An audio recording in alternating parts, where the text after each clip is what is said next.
इधर भारत पाकिस्तान को पूरी तरह इग्नोर कर रहा है। उधर पानी पर बिलबिलाया पाकिस्तान लगातार भारत से बातचीत की गुहार लगा रहा है।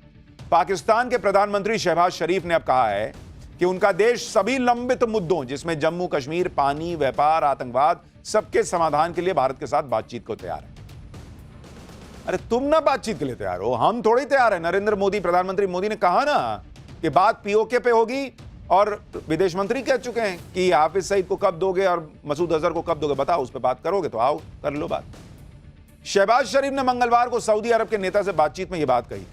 हालांकि भारत से बातचीत की पहल करके पाकिस्तान की कूटनीतिक कंफ्यूजन भी सामने आ गई, क्योंकि इधर पाकिस्तान के प्रधानमंत्री शहबाज शरीफ भारत से बातचीत पर जोर दे रहे हैं, उधर पाकिस्तान के रक्षा मंत्री ख्वाजा आसिफ प्रधानमंत्री नरेंद्र मोदी को उल्टा सीधा बोल रहे हैं। पाकिस्तान की इसी कंफ्यूजन को लेकर अमेरिका में पाकिस्तान के राजदूत रहे हुसैन हक्कानी ने पाकिस्तान की सरकार की क्लास लगा दी। पाकिस्तान की राजनीति की गहरी समझ रखने वाले हुसैन हक्कानी ने कहा कि क्या पाकिस्तान के कैबिनेट मंत्री आपस में बात नहीं करते हैं क्या?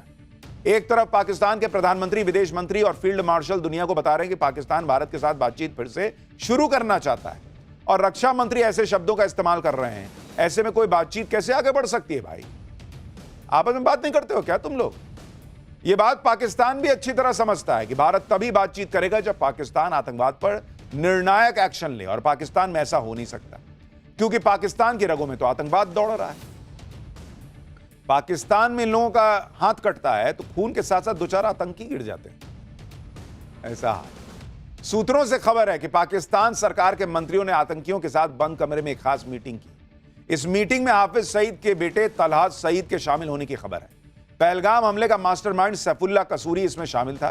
कार्यक्रम में पाकिस्तान के सूचना मंत्री अताउल्लाह तरार भी मौजूद थे। इन्हें इस बात का खौफ है कि हाफिज सईद हो या मसूद अजहर, ये सारे आतंकी भारत की हिट लिस्ट में है और नरेंद्र मोदी इनका काम कभी भी तमाम करवा सकते हैं। इसलिए जैसे तैसे नरेंद्र मोदी से इन आतंकियों को कैसे बचाना है, ये लोग बंद कमरे में मीटिंग कर रहे हैं। लेकिन पाकिस्तान आतंकियों को जितना शरण दे ले, बचा तो पाएगा नहीं इनको। आप देखिए, आज ही खबर आई है कि भारत ने जम्मू कश्मीर के उधमपुर में जैश के टॉप कमांडर को ठोक डाला है। एनकाउंटर में सुरक्षा बलों ने पाकिस्तान के स्पेशल सर्विसेज ग्रुप यानी एसएसजी की तरफ से ट्रेन टॉप जैश ए मोहम्मद के कमांडर को मार गिराया। अलग अलग रिपोर्ट्स में मारे गए आतंकी की पहचान अब्दुल जब्बार के तौर पर हुई है। उसकी फोटो दिखाइए जरा। यह आतंकी पिछले 1 साल से उधमपुर, कठुआ और डोडा में कई आतंकी हमलों का मास्टरमाइंड था। यह था वो जो बैठा हुआ दिख रहा था। आतंकी का कोड नेम मौलवी बताया जा रहा है। जम्मू कश्मीर में लगातार इस तरह अभियान चलाकर आतंकी नेटवर्क को ध्वस्त किया जा रहा है। पाकिस्तान के आतंकियों को भारत ठोकता जा रहा है, और भारत की स्मार्ट से बचने के लिए असीम मुनीर कभी ट्रंप के साथ लंच करने जाता है, कभी चीन के साथ मिलकर खेल करने लगता है। लेकिन पाकिस्तान को यह पता नहीं कि अंदर ही अंदर चीन उसी का गेम करने में जुटा हुआ है। पहले ट्रंप ने मुनीर की लंच पर उसकी बेइज्जती की, अब जिनपिंग क्या गेम कर रहे हैं वो आप देखिए कि जब एससीओ की बैठक में एनएसए अजीत डोभाल ने पाकिस्तान के आतंकी चरित्र को बेनकाब किया, तो चीन ने भारत का विरोध करने की बजाय समर्थन कर दिया।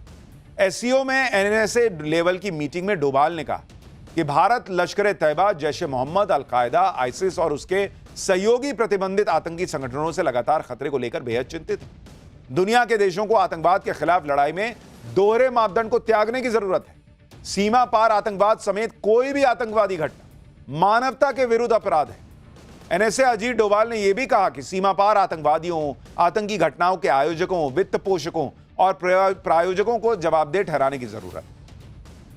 एनएसए डोभाल ने बाकायदा आतंकवादी संगठनों के नाम लेकर पाकिस्तान को घेरा, लेकिन फिर भी चीन ने इसे खारिज नहीं किया, बल्कि आतंकवाद पर भारत के स्टैंड को एक तरीके से सपोर्ट किया। और यह हैरानी की बात है, क्योंकि यह वो चीन है जो अक्सर आतंकवाद के मुद्दे पर पाकिस्तान की ढाल बन जाता है। यूनाइटेड नेशन में अपनी वीटो पावर का इस्तेमाल करके पाकिस्तानी आतंकवादियों को बचाता रहा है, लेकिन यहां चीन में बैठकर भारत के एनएसए ने पाकिस्तान को धोया और चीन चुपचाप रह गया कि ठीक है, मार रहे हो तो मारो। एक्सपर्ट कह रहे हैं कि चीन ने न्यूट्रल रहकर मैसेज दिया है कि वो अब पाकिस्तान के चक्कर में भारत से रिश्ते नहीं बिगाड़ना चाहता, और जिस तरह पाकिस्तान चीन के बजाय अमेरिका से नजदीकियां बढ़ा रहा है, उससे भी चीन चिढ़ा हुआ है।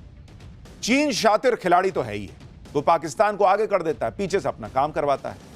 चीन ने पाकिस्तान को आगे करके भारत को उलझाए रखने की चालें चली, तो पाकिस्तान को गुपचुप तरीके से ऐसा हथियार भी दे रहा है जिसकी रेंज अमेरिका तक। इसका खुलासा अमेरिका की खुफिया एजेंसी ने किया है। अमेरिका की मशहूर मैगजीन फॉरेन अफेयर्स की रिपोर्ट में खुलासा हुआ है कि भारत के ऑपरेशन सिंदूर के बाद पाकिस्तान चीन के समर्थन से अपने न्यूक्लियर बेड़े को अपग्रेड करने की कोशिश कर रहा है। पाकिस्तान गुप्त रूप से ऐसी इंटरकॉन्टिनेंटल बैलिस्टिक मिसाइल यानी आईसीबीएम बना रहा है जिसकी रेंज 5500 किलोमीटर है। रिपोर्ट में दावा किया गया है कि पाकिस्तान की बैलिस्टिक मिसाइल सीधे अमेरिका तक हमला कर सकती है, क्योंकि पाकिस्तान जो आईसीबीएम बना रहा है बैलिस्टिक मिसाइल, वो न्यूक्लियर वॉरहेड से लैस होकर 5500 किलोमीटर से ज्यादा की दूरी पर टारगेट को हिट कर सकती है।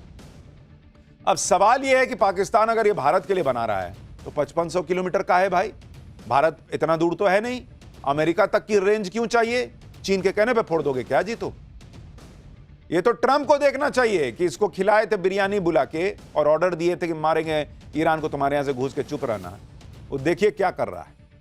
पाकिस्तान को अमेरिका तक मार करने वाली बैलिस्टिक मिसाइल बनाने में चीन का पूरा सपोर्ट भी मिल रहा है। पाकिस्तान के रक्षा मंत्री ख्वाजा आसिफ खुद कबूल कर चुके हैं कि पाकिस्तान और चीन मिसाइल प्रोग्राम पर साथ काम कर रहे हैं। पाकिस्तान हमेशा से कहता रहा है कि उसका परमाणु कार्यक्रम सिर्फ भारत को रोकने के लिए और पाकिस्तान का फोकस कम और मध्यम दूरी की मिसाइलें बनाने पर। अभी पाकिस्तान के पास कोई इंटरकॉन्टिनेंटल बैलिस्टिक मिसाइल नहीं है। पाकिस्तान के पास बैलिस्टिक मिसाइल शाहीन जरूर है, लेकिन इसकी रेंज 2700 किलोमीटर ही है और भारत के कई शहर इसकी रेंज में आते हैं। लेकिन अमेरिकी रिपोर्ट में दावा किया गया है कि आईसीबीएम विकसित करके पाकिस्तान अमेरिका को अपने परमाणु हथियारों को खत्म करने से रोकना चाहता है।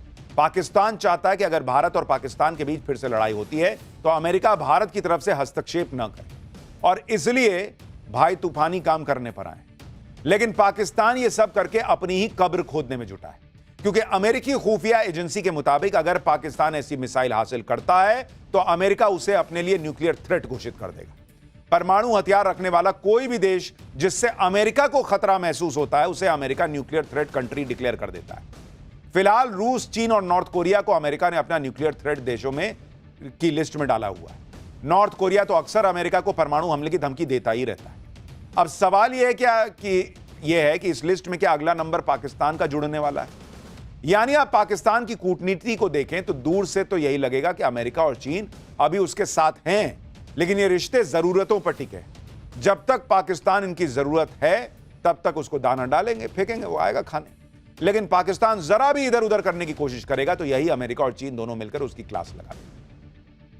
लेकिन इधर भारत, चीन और पाकिस्तान दोनों की क्लास लगा रहा है। इस वक्त नरेंद्र मोदी गजब फॉर्म में है। पाकिस्तान को तो फुटबॉल बना के रखा है, जहां जाते हैं उसको लतिया देते हैं। जहां पाकिस्तान जा रहा है उसको लात पड़ रही, जगह कोई भी हो पाकिस्तान की धुलाई रुकती नहीं। अब तो नरेंद्र मोदी ऐसे रौद्र रूप में आ गए हैं कि पाकिस्तान को जो भी गोद में बैठाता है उसका भी धुआं धुआं बना दे रहे हैं। बॉस चीन के घर में घुसकर भारत ने ऐसा बवाल काटा कि चीन सन्न है, क्योंकि चीन पाकिस्तान के साथ मिलकर भारत के खिलाफ खेल करने चला था। लेकिन भारत ने भी इस खेल को समझा और फिर वो हुआ जो चीन पाकिस्तान ने सोचा भी नहीं। चीन में एससीओ की मीटिंग चल रही है, जहां नरेंद्र मोदी ने रक्षा मंत्री राजनाथ सिंह को भेजा हुआ है और रक्षा मंत्री राजनाथ सिंह ने इस मीटिंग में पाकिस्तान और चीन दोनों को अच्छे से ठोक दिया, क्योंकि चीन और पाकिस्तान दोनों इस तिकड़म में लगे थे कि कैसे पाकिस्तान के आतंकी करतूतों पर थोड़ा सा धीरे से पर्दा डाल देंगे। मोदी छोड़ने वाले हैं। पहले ही मोदी कह चुके हैं कि वो सिर्फ आतंकियों और उसके पालने वालों को ही नहीं, बल्कि पर्दे के पीछे से सपोर्ट करने वाले को, उसको फाइनेंस देने वाले को, सभी को दुश्मन मानेंगे। जो भी पाकिस्तान की मदद करने की कोशिश करेगा उसे छोड़ेंगे नहीं। चीन ने पीएम मोदी के इस नए न्यू नॉर्मल वाली पॉलिसी को हल्के में लेने की कोशिश की तो नरेंद्र मोदी ने ट्रेलर दिखा दिया। देखिए मुंह उतरा हुआ सबका वहां पे। भारत किस हद तक जा सकता है यह चीन में बैठकर बता दिया गया है।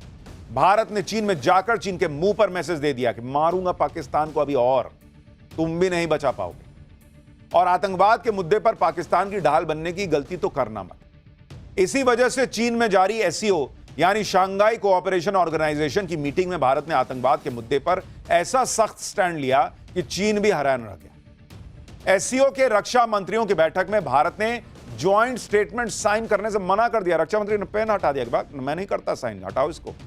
सूत्रों के मुताबिक ज्वाइंट स्टेटमेंट में पहलगाम हमले का जिक्र ही नहीं था, पाकिस्तान के आतंकवाद का जिक्र नहीं था। भारत ने ऐसे ज्वाइंट स्टेटमेंट को रद्दी का टुकड़ा बना दिया। भारत के विरोध की वजह से ज्वाइंट स्टेटमेंट जारी ही नहीं हो पाया। भाई भारत ने साइन ही नहीं किया। भाई हम नहीं करते साइन भाई, पहलगाम नहीं है इसमें, लश्कर और हिजबुल जैसे आतंकी संगठनों का जिक्र नहीं है, हम यहां साइन करने आए हैं, हम तुम्हारा बुखार उतार देंगे। एससीओ में चीन के अलावा पाकिस्तान भी सदस्य देश है।